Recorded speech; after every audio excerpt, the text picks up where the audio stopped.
Break के बाद स्वागत है आपका न्यूज इंडिया में। हम बात कर रहे थे कि भारत की अगली क्या कुछ रणनीति होगी पीओके के उस हिस्से को, उस विवादित हिस्से को पूरी तरीके से अब भारत की मान्यता दिलाने की और कोशिशें जारी हो चुकी हैं। आपको बता दें हमारे साथ जयपुर राजस्थान से वरिष्ठ संवाददाता रमेश पुरोहित लाइव जुड़े हुए हैं। उत्तर प्रदेश से state head doctor Chandrasen Verma और रक्षा विशेषज्ञ लल्लन सिंह जी लगातार हमारे साथ फोन लाइन पे जुड़े हुए हैं। पुरोहित जी, आपके पास आना चाहूंगा। जिस प्रकार से अभी पूरी इस चर्चा में बात की गई है, किस प्रकार से भारत तैयारी कर रहा है, सबसे पहले अगर हम सिलसिलेवार इस पूरे घटनाक्रम पर नजर डालें तो जिस प्रकार से धीरे धीरे भारत ने जो यात्राएं करी अलग अलग देशों की, वहां पर कूटनीतिक राजनीतिक संबंध जो बनाए, हालांकि अपने ही देश में और कई बार दूसरी जगह से भी भारत की इस पर आलोचना भी हुई, लेकिन उन्हीं सभी मीटिंगों का, उन्हीं सभी विदेश यात्राओं का आज ये परिणाम है कि पाकिस्तान, जिस प्रकार से चंद्रसेन जी ने भी कहा, लल्लन सिंह जी पे कह रहे हैं कि अब अलग थलग पड़ गया है। अब दुनिया के और मुस्लिम कंट्रीज भी पाकिस्तान के साथ में नहीं है। और रही बात एकमात्र देश चाइना की, तो वो भी अब बहुत हद तक दखल अंदाजी कम कर चुका है। हालांकि छुटपुट तो इन दोनों ही देशों की आदत है कुछ ना कुछ करते रहने की। क्या कहेंगे रमेश जी? लल्लन जी और चंद्रसेन जी की बात को ही आगे बढ़ाते हुए, इसमें चाइना की जो अभी की जो स्थिति है, कोरोना वायरस संक्रमण के बाद जो चाइना का एक अलग तरह का जो मूड और माहौल पूरी दुनिया ने देखा है। दुनिया के लगभग सभी कंट्रीज, अमेरिका हो, फ्रांस हो, इटली हो, रूस, जापान, जो भी जितने भी कंट्रीज है, वह अभी चाइना को आइसोलेट करने में लगे हुए हैं। उनकी आर्थिक जो वहाँ पर जो दुष्प्रभाव कोरोना के कारण से या जो लोगों की जो जान माल की जो हानि हुई है, उसके कारण से आज चाइना जो है एक खलनायक के रूप में उभर करके सामना है पूरा वैश्विक परिदृश्य में। तो चाइना और पाकिस्तान का जो कनेक्शन जो हमेशा से भारत के विरोध में खड़ा रहा है, अब कम से कम चाइना जो है बहुत ज़्यादा जो है न्यूट्रल हो गया है, डाउन की स्थिति में है। इसलिए जब कभी भी अगर भारत पाकिस्तान के साथ में कोई तरह की रणनीतिक अगर कोई जो तैयारी करता है जिस तरह, तो चाइना उसके बारे में खुल करके सामने नहीं आएगा। जैसा कि यूएनओ में भी कई बार जो है चाइना जो है भारतीय प्रस्ताव पर वीटो लगाता था, अब उसकी स्थिति वैसी नहीं है जैसी कि वह जो अपने आप को एक महाबली के रूप में पेश करता है। या पहली बात तो, दूसरा कि पीओके को लेकर के चाइना के भी इंटरेस्ट वहां पर है। जो कॉरिडोर वहां से निकल रहा है उसमें चाइना ने बहुत जबरदस्त पैसा लगाया हुआ है, उसके आर्थिक जो हित है उस इलाके से जुड़े हुए हैं। अब थोड़ा सा अगर इसमें जो एनालिसिस की अगर बात करते हैं तो पीओके के संदर्भ में अगर भारत कोई एक्शन लेता है तो चाइना वहां पर जो है एक कदम पीछे रहेगा, वह ऑफेंसिव रूप में नहीं आएगा। क्यों कि उसके वहां के जो इकोनॉमिक इंटरेस्ट है उसको कौन बचाएगा? पाकिस्तान अगर वहां पर बुरी तरह से अगर मार खाता है तब चाइना के लिए मुसीबत खड़ी हो जाएगी कि उसके इलाके में, क्यों कि पीओके जब भारत का हिस्सा बनेगा तब जो है चाइना की इकोनॉमिक इंटरेस्ट की रक्षा कौन देगा? इसलिए मेरे को ऐसा लगता है कि कूटनीतिक लिहाज से दोनों के बीच में या तो कोई अंडरस्टैंडिंग बन चुकी है कि अगर भारत पाकिस्तान के साथ में इस तरह का कोई व्यवहार करता है तो चाइना कम से कम उस जगह पे साइलेंट रहेगा, क्योंकि उसको वहाँ जो पैसा लगा हुआ है और जो एक रास्ता बना रहा है और इकोनॉमिक इंटरेस्ट है उसके, तो वो हित हो उसके जो है नुकसानदेही होगा। इसलिए चाइना के लिए भी यह ज़्यादा सूट करेगा और प्लस में रहेगा कि वह भारत के साथ में रह करके वह अपने उन जो पैसों का, उन जो इंफ्रास्ट्रक्चर है उसकी कम से कम वह जो है सुरक्षा मजबूत कर सकेगा। लिहाजा चाइना इस मामले में पीओके के मामले में भारत के साथ रहना ज़्यादा पसंद करेगा बनस्पत की पाकिस्तान का साथ देने के। तो आज के संदर्भ में जो परिस्थितियां बन रही है दुनिया भर में, और भारत अगर पाकिस्तान के साथ में पीओके को लेकर के कोई जो है इंटरेक्ट करता है तो कोई भी ऐसा देश आज की तारीख में नहीं है जो भारत के बारे में कोई ऊंची आवाज में भी बोल सके, इवन दो चाहे अमेरिका हो या कोई और देश हो। लिहाजा आज की जो परिस्थितियां जैसी बन रही है उसमें यह ज्यादा संभव लगता है, सूटेबल लगता है, चाहे वो अमेरिका हो चाहे वो चाइना हो, कि वह इस मामले में कम से कम थोड़ी सी जो है शांति बरतेंगे और एक कदम पीछे ही रहेंगे, जैसा कि पहले के दौर में दिखाई दे रहा था 2014 के पहले वाले में, कि चाइना या पाकिस्तान किसी भी मुद्दे पर जो है अपनों को रिएक्ट करता था। अब वह रिएक्ट की स्थिति जो है नहीं है। और दूसरा कि 2014 के बाद में एक आलोचना नरेंद्र मोदी को यह भी झेलनी पड़ी थी कि वे जो है दुनिया भर के देशों में जा रहे हैं, कभी तो भारत में भी रहा करें, इस तरह की आलोचना भी झेल रही थी। लेकिन वो जो 2014 में के बाद से उन्होंने दुनिया भर के नेताओं के साथ में जो रिश्ते बनाए और भारत की जो एक जो पोजीशन को साउंड किया, उसी का ही नतीजा है कि आज कोरोना काल के क्राइसिस के दौरान भी क्यों नहीं हो, भारत की बात जो है दुनिया भर के मंचों पर बहुत मजबूती से सुनी जा रही है। बिल्कुल रमेश जी, आपने सही कहा कि आज भारत की जो स्थिति है वो दुनिया भर में बेहद मजबूत है और भारत की बात को दुनिया भर के मंचों में एक बहुत ही ध्यान से सुना जाता है। और पहले जो स्थिति भारत की थी वो आज नहीं है, भारत को बिल्कुल भी नजरअंदाज नहीं किया जाता। और शायद ये परिणाम है प्रधानमंत्री नरेंद्र मोदी की उन विदेश यात्राओं का जिसकी पूर्व में आलोचना की गई थी और अभी भी हालांकि करी जाती है, लेकिन उसके परिणाम क्या हुए वो हम सब ने देखा, भले ही वो हाउडी मोडी इवेंट हो या फिर ट्रंप का भारत के अंदर स्वागत। हालांकि इन दोनों इवेंट की भी आलोचना काफी की गई, लेकिन अगर दूरदृष्टि से अगर इसको हम देखें तो हम ये कह सकते हैं कि आने वाला जो वक्त है उसमें भारत जो भी कूटनीतिक तैयारियां अपनी करेगा पाकिस्तान के खिलाफ, उसमें हमें काफी फायदा होने वाला है। रमेश जी, आप हमारे साथ में जुड़े उसके लिए आपका बहुत बहुत धन्यवाद। चंद्रसेन जी, आपके पास आना चाहूंगा। जिस प्रकार से अभी रमेश जी ने भी बताया कि जो भारत ने जितनी भी यात्राएं करी हैं विदेश की, पूर्व में उनकी काफी आलोचना हुई, लेकिन उसके परिणाम हमें काफी हद तक पॉजिटिव दिखाई दिए जब यूएन के अंदर पाकिस्तान ने फिर से अपना वही कश्मीर वाला राग अलापा, तो चाइना को छोड़कर कोई भी उसके साथ में नहीं दिखा। क्या कहेंगे चंद्रसेन जी? पाकिस्तान का हमेशा ये रोना रहा है हर मंच पे जी कि वो कश्मीर का रोना रोते रहे हैं जी, भले ही मुद्दा कोई हो। और जैसा भी पुरोहित साहब को भी सुन रहा था, ललन साहब को भी सुन रहा था कि वो अंतर्राष्ट्रीय छवि हमारी ऐसी है, प्रधानमंत्री की छवि ऐसी है कि हमारे संबंध विदेशों से अच्छे हुए, उसका सीधे सीधे फायदा मिला है। और मैं आपको ये भी बता दूं कि पाकिस्तान की दूसरी बड़ी बेचैनी क्या है जी। फाइनेंशियल एक्शन टास्क फोर्स के सामने पाकिस्तान की बेचैनी बढ़ रही है, क्योंकि उसका नाम उस ग्रे लिस्ट से नहीं हटाया गया जिसमें अंतर्राष्ट्रीय आतंकियों को वित्तीय मदद देने वालों पर निगाह होती है जी। ये अभी भी उसी ग्रे लिस्ट में बना हुआ है और पूरा विश्व मान रहा है कि ये आतंकियों के लिए ये धन प्रोवाइड करते हैं, उनको सारी सुविधाएं देते हैं। अब इन्होंने नया पैतरा क्या अपनाया कि लश्कर तैयबा जो था उसको रेजिस्टेंट फ्रंट के तौर पे पाकिस्तान रीब्रांड कर रहा है, लेकिन इसका फायदा उनको नहीं मिलने वाला है, क्योंकि एफटीएफ की नजरों से बचने के लिए पाकिस्तान ने लश्कर तैयबा को नए सिरे से द रेजिस्टेंस फ्रंट के तौर पर ब्रांडिंग करी। इसमें उसने दूसरे आतंकी तत्वों का भी समर्थन लिया ताकि इसे स्वदेशी रूप दिया जा सके। और आप ये देखिए कि जो ज्वाइंट रेजिस्टेंस लीडरशिप जो जेआरएल के बदले थी, जिसका नेतृत्व सैयद अली शाह गिलानी कर रहा था, मीरवाइज उमर फारूक और यासीन मलिक कर रहे थे, अब नए रूप में रेजिस्टेंस फ्रंट बनकर खड़ा हो गया। लेकिन सिर्फ फर्क उमंग सिर्फ इतना है कि पहले ये बिना हथियारों के थे, अब ये हथियार लेकर के कश्मीर में संगठन चला रहे हैं। तो ये तरह तरह के पैतरे अपना रहे हैं, लेकिन पूरा विश्व इस बात को देख रहा है कि वो अपनी हरकत से बाज नहीं आएगा। और पाकिस्तान की आम छवि क्या है पूरे अंतर्राष्ट्रीय समुदाय के सामने है।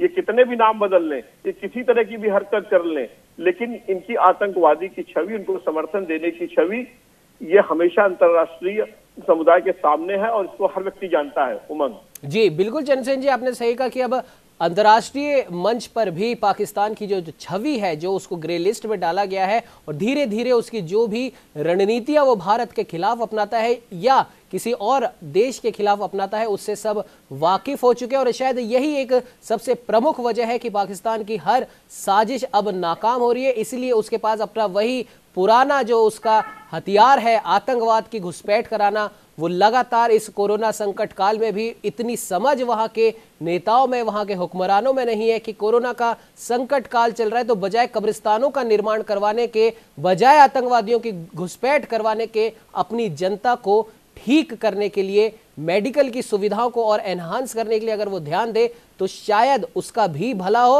अंतर्राष्ट्रीय स्तर पर उसकी भी छवि सुधरे। लेकिन नहीं, उसका एक ही एजेंडा है, वो लगातार उसी एजेंडे पे काम करता जा रहा है। और आर्थिक स्थिति आज उस देश की क्या है वो भी किसी से छिपी नहीं है। आपसे मैं बात करूंगा, चंद्रसेन जी आप हमारे साथ में बने रहिए। लल्लन जी हमारे साथ लगातार बने हुए रक्षा विशेषज्ञ हैं, अंतर्राष्ट्रीय मामलों के जानकार अरविंद जयतिलक जी भी हमारे साथ जुड़ चुके हैं। अरविंद जी आपके पास आऊंगा, उससे पहले लल्लन जी आपके पास आना चाहूंगा। जिस प्रकार से अप्रैल महीने की अगर बात करें तो हमने उसे सुपर अप्रैल का नाम दिया, क्योंकि कम से कम 20 से 25 से भी ज्यादा आतंकवादी इस अप्रैल महीने में हमने समाप्त कर दिए। क्या कहेंगे लल्लन जी? एकदम सही उमंग जी, 20 से किस नहीं, मैंने आपको बताना चाहूंगा कि 36 जी इनके जो आतंकवादी हैं और इनके साथ अप्रत्यक्ष रूप से जो इनको समर्थन देते हैं जी, ये मारे गए। इनकी कब्र तो खोद दी गई है। और आने वाले दिनों में मैं एक और चीज बताना चाहूंगा कि आंतरिक सुरक्षा में ये घुसपैठ करके भारतीय सिक्योरिटी को डिस्टर्ब करना चाहते हैं। ये सोचते हैं कि अगर इंटरनल सिक्योरिटी को मैं डिस्टर्ब कर देता हूं तो एक्सटर्नल में हम अपनी घुसपैठ करा सकते हैं। लेकिन मैं आपको यह भी बताना चाहूंगा कि आने वाले दिनों में जो हालात बन रही हैं उसमें आंतरिक सुरक्षा में एकदम इनको पांव और कदम रखने का संभावना नहीं है। अभी गाजी जो इनका एचएम का हेड बना है उसकी हालत 2 दिन के अंदर ये इंफॉर्मेशन मिला है कि ये भागे फिर रहा है। ये 100% 1 सप्ताह और 10 दिन के अंदर इसको रडार पर रखा हुआ है और इसकी खात्मा निश्चित है। मैं आपको एक चीज और बताना चाहता हूँ। अब देखिए, रियाज के खात्मा के बाद रियाज का आदमी अमृतसर में मिलता है। ये पूरे हिंदुस्तान में आंतरिक सुरक्षा को डिस्टर्ब करके और अपने सीमा से जो लंचिंग पैड में काफी आतंकियों को रखा है उसको अंदर भेजना चाहते हैं, लेकिन इसमें इनको कामयाबी मिलने की कोई संभावना नहीं। अभी 2 दिन के अंदर रक्षा मंत्री का संदेश बहुत साफ है।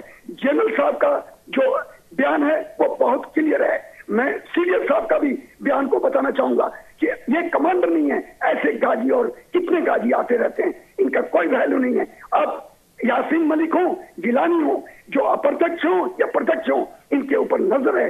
ये चाहे जैसे भी हो एक कानून के बंधन में भी आएंगे और जरूरत है कि इनकी खात्मा की भी कार्रवाई होगी। लेकिन एक बात साफ है, मैं एज ए एक्सपर्ट से रक्षा का बात करना चाहूंगा कि अब केवल हमारा अंजाम पीओके के तरफ होना चाहिए, क्योंकि अगर पीओके को हम साफ करते हैं तो आतंकियों का कोई नामो निशान पैड पे नहीं होगा, पीओके में कोई इनका ट्रेनिंग सेंटर नहीं होगा और हमारे लिए एक काम करने का, एक विकास का एक सिचुएशन बनेगा। और कोरोना तो समाप्त होना है, इसमें कोई शक नहीं है, और उसके पहले न हो बाद में हो कि बेहतर रहेगा। ये उस तरह के फौज हैं जो हथियार नहीं देते और अपने फौजियों को बोलते हैं जाओ लड़ो, वही पाकिस्तान की हालत है। अब इनकी स्थिति वही हो गई है कि ये अपने आप आपदा में मरेंगे और नहीं तो भारतीय फौज के द्वारा मारे जाएंगे।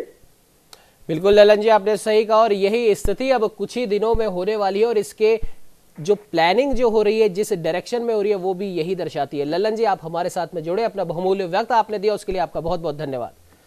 धन्यवाद जी। अरविंद जी हमारे साथ लगातार बने हुए अंतर्राष्ट्रीय मामलों के जानकार हैं, राजनीतिक विश्लेषक हैं। अरविंद जी, आपसे मैं पूछना चाहूंगा और उस पूछने से पहले एक रामधारी सिंह दिनकर जी की 1-2 लाइनें यहां पर याद आती है कि याचना नहीं अब रण होगा। और जिस हिसाब से भारत की रणनीति चल रही है, कूटनीति चल रही है, तमाम देशों से जो उसकी विदेश यात्राओं में बातचीत हुई है, हर मोर्चे पर लगभग पूरी दुनिया इस समय भारत के साथ में खड़ी है और भारत इस कोविड-19 के दौर में विश्व गुरु की एक जो छवि थी, उसकी पुरानी जो थी, वो अब वापस से हम कह सकते हैं कि उसको नए तरीके से तराशा जा रहा है। क्या कहेंगे अरविंद जी?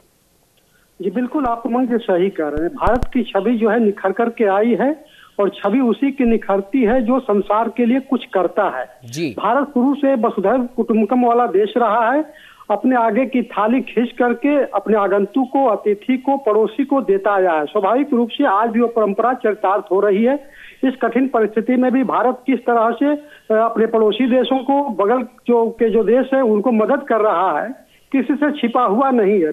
आपने सही कहा कि अब जो है याचना नहीं होगा, रण होगा। उसका कारण भी है, क्योंकि हम रण करने जा रहे हैं तो किसी दूसरे के साम्राज्य को हड़पने नहीं जा रहे हैं। वह हमारा क्षेत्र है, हमेशा रहा है, किसी और ने कब्जा किया है, हम उसको पाना चाहते हैं। तो अगर हम अपनी लड़ाई अपने क्षेत्र के लिए लड़ते हैं तो संसार हमारे साथ खड़ा होगा। और आज की तारीख में उमंग जी परिस्थितियां अनुकूल है। आप देख रहे हैं कि जो आतंकी संगठन है बुरी तरह से परास्त है। आपने देखा कि हिजबुल कमांडर जो सलीमुल्लाह है वो किस तरह से पाकिस्तान में जो है रोता हुआ नजर आया, किस तरह रियाज नायकू के मारे जाने के बाद आतंकियों के हौसले पस्त हुए हैं।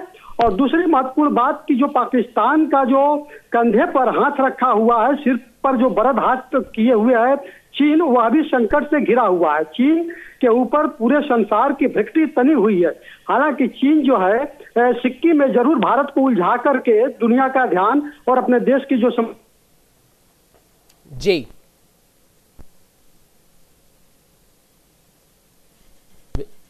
बिल्कुल अरविंद जी, आपने सही कहा। और जिस प्रकार से ये सारी बातचीत जो हो रही है और चाइना ने जो एक तरीके से ध्यान हटाने की कोशिश की थी वो भी उसकी विफल साबित हो गई है। और इसका समुचित एक पाकिस्तान भी किसी तरह चाहता है कि इस क्षेत्र को जो है अपना 5वां राज्य घोषित कर दे और जो है चीन की मंशा पूरी हो जाए। अगर ऐसा हो जाएगा तो भारत के लिए परेशानी की सबब बन जाएगा। तो निस्संदेह जो है एक बड़ी रणनीति की जरूरत है। और आपने सही कहा कि कुछ बड़ा होने वाला लग रहा है। परिस्थितियों को देख करके आपने भी देखा कि किस तरह से भारत के मौसम विभाग के मौसम रिपोर्ट में पाकिस्तान अधिकृत जो मीरपुर है, मुजफ्फराबाद है, गिलगिट है, इसको लेकर के भारत द्वारा जो मौसम भविष्यवाणी किया जा रहा है। तो निस्संदेह जो है इस दिशा में आगे बढ़ते हुए भारत देख रहा है।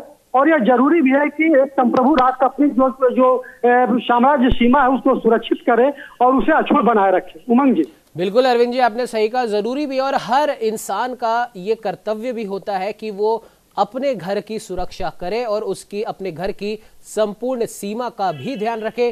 कोई अगर उसकी तरफ बुरी आंख लगाए तो उसे भी एक माकूल जवाब दे। और यही भारत कर भी रहा है और आगे भी यही करेगा। फिलहाल हमारे साथ में प्रिया साखला जुड़ चुकी है, साइबर सिक्योरिटी एक्सपर्ट है। प्रिया जी, बहुत बहुत स्वागत है न्यूज इंडिया में। जी थैंक यू सर। जी प्रिया जी, बात हो रही है कि जिस प्रकार से भारत एक नए तरीके से अपने स्वरूप को निखार रहा है, हर क्षेत्र में निखार रहा है, लेकिन सबसे बड़ी जो उसकी समस्या है सालों से जो चली आ रही है, पाकिस्तान से समर्थित आतंकवाद। और ये आतंकवाद ना सिर्फ हमारे बॉर्डर से अंदर घुस रहा है, हमारे घर में भी मौजूद है। और अब इसने एक नया तरीका इजाद किया है साइबर सेल के हिसाब से आक्रमण करना। लेकिन काफी हद तक हमारे इंडियन आईटी एक्सपर्ट्स हैं, आप जैसे लोग हैं, वो इस हमले को भी नाकाम साबित कर देते हैं। और आगे हम आपसे जानना चाहेंगे कि किस प्रकार से सावधानियां हमें भी बरतनी चाहिए। और अंतर्राष्ट्रीय दृष्टि से अगर बात की जाए तो भारत की साइबर सिक्योरिटी कितनी पुख्ता है इन हमलों से बचने के लिए। जैसा कि अभी आपने कहा था कि उन्होंने एक नया टीम तैयार किया है साइबर से जुड़कर। वैसे लास्ट 5 साल का अगर रिकॉर्ड देखा जाए तो उन्होंने मोर देन 1 लाख वेबसाइट को हैक किया है। जी यूजुअली कोई वेबसाइट हैक होने से इतना नेशनल पे इफेक्ट नहीं पड़ता। इफेक्ट तब होता है जब वो कोई गवर्नमेंट वेबसाइट या पब्लिक सेक्टर का वेबसाइट हैक करते हैं। जी और दिक्कत सबसे बड़ी उनको ट्रैक करने की ये आ रही है कि हमारे यहाँ पे जितनी भी बड़ी इंटरनेट प्रोवाइडर कंपनीज है वो अपना IP एड्रेस जो है वो वर्चुअल नेटवर्क पे रखती है। तो उनको ट्रैक करना मुश्किल हो जाता है कि अटैक कहाँ से हो रहा है। जी सिक्योरिटी पॉइंट ऑफ व्यू से मेरा मानना है कि गवर्नमेंट सेक्टर को सबसे पहले जो भी IT एक्सपर्ट को हायर किया जा रहा है वो उनकी डिग्री के साथ साथ स्किल को भी देखे। हमें अपना एजुकेशन सिस्टम को अपग्रेड करने की बहुत ज्यादा जरूरत है। जी जैसे चाइना में ये होता है कि जो भी स्टूडेंट्स होते हैं उनको नॉलेज के साथ साथ ये देखा जाता है उसका इंटरेस्ट किसमें और उसी इंटरेस्ट में उसको ट्रेनिंग दी जाती है, उसमें इसका स्किल डेवलप किया जाता है। जी इंडिया में भी कुछ ऐसा ही एडवांस टेक्नोलॉजी अपनानी चाहिए जिससे लोगों को अवेयरनेस हो और स्टूडेंट जहाँ तक फील्ड है बच्चों का बच्चे अवेयर होंगे तो वो अपने पेरेंट्स को भी अवेयर करेंगे, क्योंकि कई बार साइबर जो अटैक होते हैं उसमें कुछ रोल नॉर्मल पब्लिक का भी होता है। जी बिल्कुल। प्रिया जी माफ कीजिएगा, आपको बीच में रोक रहा हूं। अभी आपने चाइना की बात करी तो उसी संदर्भ में एक सवाल और यहाँ पर आया है कि जिस प्रकार से चाइना, एक सूत्रों के हिसाब से एक खबर है कि 2.5-3 साल का जो बच्चे वहां पर होते हैं जिनको सोचने समझने की थोड़ी भी सामर्थ्य जिनमें आ जाता है, उन बच्चों को चाइना ने अब कोडिंग सिखानी शुरू कर दी है। तो हम सिर्फ अनुमान लगा सकते हैं कि 2.5-3 साल का बच्चा अगर कोडिंग उसी उम्र से सीख रहा है और जनसंख्या के हिसाब से चाइना अभी भी नंबर 1 ही है, तो कितने बड़े पैमाने पर आने वाले कुछ समय में चाइना के पास में साइबर सिक्योरिटी की एक फोर्स तैयार हो जाएगी और बिना गोले बारूद के ये फोर्स काफी नुकसान पहुंचा सकती है। तो क्या आपको लगता है कि भारत में भी अब इस और ध्यान देना जरूरी है? भारत को इस वक्त बहुत ज्यादा ध्यान देना जरूरी है। अपने एजुकेशन सिस्टम को सुधारना बहुत ज्यादा जरूरी है। जिस तरह से डिफेंस में हम रॉकेट परचेज कर रहे हैं, मिसाइल्स परचेज कर रहे हैं, उसी तरह से हमें अपने एजुकेशन सिस्टम को अपग्रेड करना चाहिए। क्योंकि साइबर अटैक एक वो चीज है जो अटैक अगर उन्होंने डिफेंस सेक्टर में किया तो हमारी सारी प्लानिंग उनके हाथों में होती है जी। तो युद्ध से पहले ही सारा नजारा उनके पास होगा तो हम क्या लड़ पाएंगे, कैसे अपनी सीमा को सुरक्षित कर पाएंगे जी। तो मेजर चीज है एजुकेशन सिस्टम को अपग्रेड करें। आईटी एक्सपर्ट अभी तक काफी अच्छा काम कर रहे हैं, पाकिस्तान के काफी अटैक्स को वो रोकते भी है और कोशिश करते हैं कि वेबसाइट हैक ना हो। मगर उसके साथ अगर एक्सपर्ट को स्किल के बेस पर हायर किया जाए तो ज्यादा बेहतर रहेगा, क्योंकि कई बार लोगों के पास एजुकेशन उस लेवल का नहीं होता मगर स्किल काफी ज्यादा होता है जी। तो सरकार को इस तरफ भी ध्यान देना चाहिए। बिल्कुल प्रिया जी, आपने सही कहा कि अब सरकार को इस और भी ध्यान देना होगा, न सिर्फ मिलिट्री पावर बल्कि अब हमारे एजुकेशन सिस्टम को और ज़्यादा स्ट्रॉन्ग करके जो आईटी एक्सपर्ट्स की जो एक कह सकते हैं कि जनसंख्या के मामले में हम भी चाइना से ज़्यादा पीछे नहीं है। हालांकि अगर इसे एक पॉजिटिव रूप में अगर हम लें तो हमें भी जिस प्रकार से चाइना एक साइबर सिक्योरिटी की फोर्स तैयार कर रहा है, अब हमें भी ये जरूरी है कि अपने बच्चों को इस और अब ध्यान दिलवाने की जरूरत है। प्रिया जी, आप हमारे साथ में जुड़े उसके लिए आपका बहुत बहुत धन्यवाद। चंद्रसेन जी, आपके पास आना चाहूंगा, समय थोड़ा सा कम है तो बहुत कम शब्दों में आपसे जानना चाहेंगे जिस प्रकार से इस समय कोरोना संकट काल में पूरी दुनिया में बेरोजगारी का भी एक मंजर छाया हुआ है और यही हाल कुछ हद तक भारत का भी है और भारत के पड़ोसी देशों का भी। और खबर यह है कि अब पाकिस्तान समर्थित आतंकवादी संगठन इस बेरोजगारी और लॉकडाउन का फायदा उठा रहे हैं और उन्होंने इसका फायदा उठाते हुए आतंकवादियों की नई भर्ती भी करी है। और जाहिर सी बात है, ये भर्ती अगर करी है तो ये लोग कहां पर आएंगे? क्या कहेंगे चंद्रसेन जी? तो कश्मीर की पर पिटाई से इमरान खान की जो सीने पे जो सुइयां लगी हुई हैं जी, उससे वो घबराए हुए पूरी दुनिया में वो दौड़ लगाकर कह रहे हैं कोई तो बचाओ। और हाल ही में उन्होंने कहा कि मैं पाकिस्तान को निशाना बनाने वाले भारत को के लिए लोगों को मैं अभी आगाह कर रहा हूं, क्योंकि इस तरह के ये आधारहीन आरोप हैं। इससे उनकी छटपटाहट साफ महसूस की जा सकती है कि पूरी दुनिया को पता है कि आतंकवाद को कौन समर्थन देता है। और जैसा भी आपने प्रश्न किया और जैसा भी मैं मैडम को सुन रहा था कि ये जो अभी जो हम जो कोरोना झेल रहे हैं, जाहिर है जैविक हथियारों का एक जंग है और आने वाले समय में आगे जो दूसरा हमें मुश्किल झेलनी है वो साइबर अटैक से झेलनी पड़ेगी। जिस तरीके से चाइना टीम तैयार कर रहा है, तो एक मेरे सुझाव ये भी है कि जो घर वापसी हुई है भारतीय टैलेंट की, भारतीय युवाओं की जो आईटी के फील्ड में काम कर रहे थे, वो अपने देश के लिए भी करें और वो पूरी तरीके से अपडेट हो इसके लिए। और एक बहुत बड़ा मौका उनके सामने है अपने देश के लिए कुछ करने का, अपने करियर में कुछ करने का, क्योंकि आने वाले समय में साइबर अटैक से कोई भी इनकार नहीं कर सकता है। और इस पर उन भारतीयों नए लड़कों की, नए युवाओं की जरूरत है जो दुनिया के हर कोने में साइबर के लिए, अपना टेक्नोलॉजी के लिए अपना काम कर रहे थे, वो अपने देश में रहकर योगदान दें और साइबर सिक्योरिटी के लिए वो देश के लिए काम करें। उमंग, आपने सही कहा, अब काफी ज्यादा जरूरत अब हमें भी इस और ध्यान देने की ये है कि हम हमारे घर के बच्चों को वीडियो गेम और मोबाइल में ना उलझाएं, बल्कि ये लॉकडाउन चल रहा है, हर लोग लगभग एसेंशियल सर्विसेज को अगर छोड़ दे तो सब अपने घर पर है। आईटी सेक्टर के लोग वर्क फ्रॉम होम कर रहे हैं और वो बजाय अपने बच्चों को इधर उधर के यूट्यूब वीडियोस में उलझाकर अगर इस चीज की जानकारी देना शुरू कर दें तो आगे जाकर हमारी भी एक तरीके से हम साइबर सेल को एक बहुत बड़े लेवल पर हम डेवलप कर सकते हैं। बच्चों का इंटरेस्ट इस और दिखाना बेहद जरूरी है। और रही बात हमारी आर्म फोर्सेस की, तो वो तो वैसे भी दुनिया उसका लोहा मानती है। और कई जगह अगर हम बात करें तो शांति सेना के रूप में आज भी भारत की सेना अपना लोहा पूरी दुनिया में मनवाती है। फिलहाल इस चर्चा में इतना ही। आप बने रहिए हमारे साथ और देखते रहिए न्यूज़ इंडिया।